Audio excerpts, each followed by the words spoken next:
Ok, cette fois, on commence par un petit test de vigilance. Si vous n'êtes pas au courant, c'est que vous avez besoin d'un deuxième café. Au Bénin, ça ne fait pas que parler, ça construit en mode furtif mais ultra efficace. La SOPA, Société de production audiovisuelle, lance un appel à candidature. Mais attention, c'est pas pour n'importe qui ou n'importe quoi. On parle ici de la création d'une série de 52 épisodes pensée pour la télévision nationale mais avec une ambition qui dépasse largement nos frontières. Une série qui va plonger dans notre patrimoine, nos imaginaires, notre histoire et surtout notre identité. Et pour cela, une équipe créative complète est recherchée. Directeur d'écriture, scénariste, dialoguiste, réalisateur, stagiaire. Une vraie writer's room comme dans les grandes industries. Une équipe capable de penser une histoire, de construire des actes, de donner une cohérence, une âme, une vision. Parce que oui, le cinéma béninois est en train d'évoluer à un très haut niveau. Au-delà du projet, il y a une ambition plus grande. Structurer une industrie, créer des emplois, faire rayonner le Bénin à l'international et surtout raconter nos propres histoires avec nos propres codes. Alors la question n'est plus est-ce qu'il y a des opportunités au Bénin? La vraie question maintenant c'est qui est prêt à porter le Bénin à l'écran?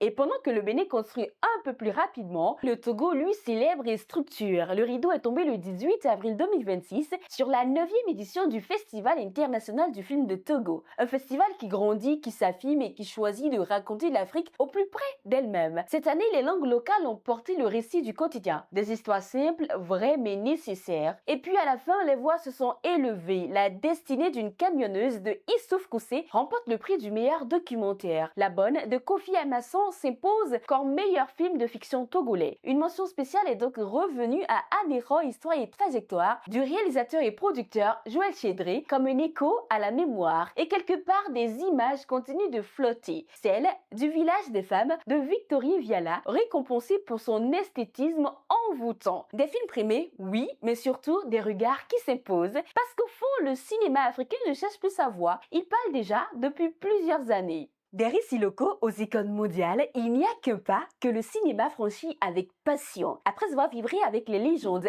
Amadou et Mariam, le grand écran continue de faire revivre les mythes. Direction les salles majestiques pour l'événement cinématographique du mois. Un film très attendu sera projeté en avant-première le 22 avril. Il s'agit du biopic consacré à Michael Jackson intitulé Michael. Le film retrace le parcours du King of Pop de ses débuts avec les Jackson 5 jusqu'à son ascension au rang d'icône mondiale. Réalisé par Antoine Fuqua, il met en avant les grandes étapes de sa carrière, les performances marquantes, les chorégraphies devenues cultes et l'empreinte qu'il a laissée dans l'histoire de la musique. Si votre enfance a été marquée par ces chansons, n'aura-t-il pas l'opportunité de faire un flashback à cette époque? Cap à présent sur le Nigeria. Le cinéma nigérian continue toujours de surprendre et moi, il m'émerveille. Et s'il y a bien deux noms qui incarnent cette mutation vers un cinéma d'auteur exigeant, ce sont bien ceux d'Harry et Shuko Ezirir. Annoncés à la quinzaine des cinéastes dans le cadre du Festival de Cannes 2026, les jumeaux les plus en vue du cinéma africain s'apprêtent à marquer les esprits avec leur nouveau projet Clarissa, un binôme forgé à l'excellence. Leur force réside dans une complicité gémellaire doublée d'un parcours académique d'élite.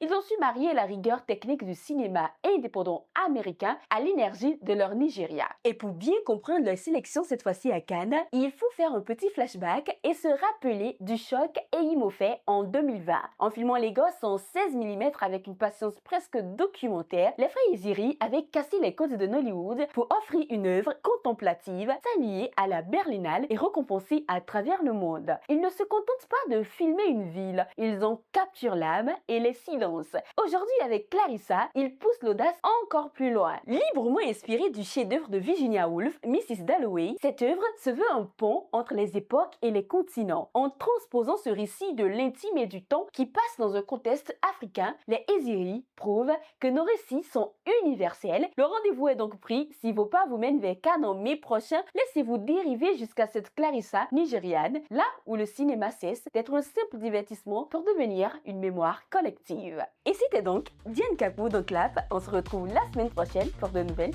actualités.